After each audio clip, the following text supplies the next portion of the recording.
I'm in Dusseldorf at the Maritime Hotel near the airport. It's 17:12 in the evening, the Tag, um, and it's Friday the 14th of the 7th, 2017.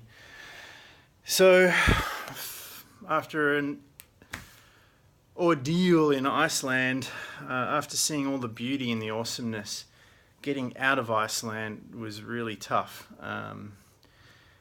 And I knew that I was being thrown into some dark places in my mind. And I'm pretty proud of the way I handled things. It was in the past, I would have gotten angry and I would have thrown out blame and would have had all these voices going on, and they were there. But I was so much more aware of them this time. And I knew where the fight needed to happen, and it was inside me, not outside me, and definitely not with anyone else. So, I couldn't get my flight, the flight that I wanted to Frankfurt to get into Germany. I was planning to come to Bonn and get some time early, and I was right in the flow, or so I thought. I left my hotel in Iceland, I dropped the car off, got a taxi in there, which, I should have just taken the car to the international airport, but I got the airports mixed up. So that cost me, what was it, 170 krona, which is about 200 bucks Australian. But I'm like, okay, well, I'm abundant, I've got money, it doesn't matter. This is the lifestyle where I can just move and not worry about money. Get to the airport, I had time to get my flight, but of course, they've got one sales office there, and if you're not booking with that airline, then you have to go online. So I went online, and the website kept declining my card, which I don't know why, but then it booked me in on the wrong flight, so I missed my flight. I couldn't get the ticket to get to my flight, so then I booked in for the next flight. So that cost me money. Then I booked the next flight. Then I got all the way through security. I'm sitting like 50 meters from not even from the gate. I'm sending some emails. I've got like an hour and a half. I look down, time just warps. I look up, and on the board it says the gate is closed, and an hour just disappeared. So I missed my flight, and I came back. I'm like, fuck. There's another 400 euros gone. And the next flight's not for another 18 hours. I'm like, by this time, I'm like, I just want to get the hell out of here. Just got to get out of Iceland. Let me out. Please let me off this continent. I've had enough. And then got back to the flight, the desk, the sales office again. Of course, they've got to charge you for the changing of the booking. I don't want to change to that flight, so I get another flight, another 400 euro to Dusseldorf, but it's not until like 12:45, in the AM, nearly 1 o'clock in the morning. So I'm in the airport for 7 hours. And I'm down about, 1,500 Australian dollars by now. And I'm like, whoa, the voices, the emotions, the rage, everything was just like, get me the fuck out of here. Fuck Iceland.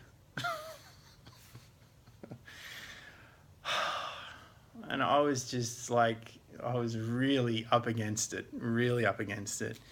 And everyone could see me in this, going through this shit, and they were all very nice and very calm and supportive, and no one was patronizing, because that's the last thing you want to hear, is someone going, oh, there, it'll be okay. Like, fuck being okay, just get me the hell out of here. That's how I used to react. But this time I realized, okay, these are the programs that have been there my whole life. They're still there. even after all the evidence in my life is supporting that they're no longer necessary. I have money, I have time, I can do 7 hours. I can meditate for 4 straight. And I know I can do an hour here, an hour there. I can get through 7 hours, even in an airport, which is noisy and distracting and all that. I can do that. I know I can do that. I run therapeutic based camps with kids who have what's called challenging behavior, and they're in high beta all the time, and holding my center for 4 days with 25 kids running around calling you every name they've under the sun that they've heard of, that they're projecting onto you. I can do this. I can do this. I know I can do this. I've done this. So why is this still coming up? So I started writing. I started calling it out. Not just fighting against it and trying to manage it. I'm like, okay, there's that voice. That voice wants me to lash out at that person. I'm not going to do that. That voice is angry at myself for not making better decisions and planning this out. I'm not going to do that either. Because every time I struggled and I tried to force it or do something or get it back, it's like my reality contracted and I got further and further back into a corner. And I knew that the only way through is to relax out of it. So that's what I started to do. I started to relax. I started to forget about time, forget about money, forget about the past and the decisions I could have made and the timelines I could have gotten onto. Because it really felt like the universe was like, all right, you don't get to choose where you do this anymore. We're going to do this now. It needs to be done now, because maybe in the future, there's no room for that beyond this point. This is the point of no return. It's like security in the airport. You can't take that shit through to the other side. You got to leave it here. Let it go. You're not going to need it. It's done. It's over with. It's dangerous goods. Drop it. Leave it behind. So that's what I had to do, and it was hard, man. It was really hard. I'm not gonna sugarcoat it. They don't call it the great work for nothing, because it's fucking hard, and for you to do it, it's pretty great. And not many people do it, so the people who do it are great. So finally I got through, and I sat right at the fucking gate on the plane heading. I was like, not going to miss any opportunity to leave and to move forward. So I got on the plane, and I'm on the back row. I usually like an aisle seat so I can get in and out of the, go to the bathroom, and if people need to get out, I can just slip out. I don't have to step over anyone, all that shit. No, I'm not really interested in what's happening out the window anymore. So I'm on the back row of the plane, and it's one of those 3-row economy class, and I'm sitting right in the middle of 2 older guys, and we're all pretty broad-shouldered, so we're all rubbing shoulders, and we're being really polite not to invade each other's space.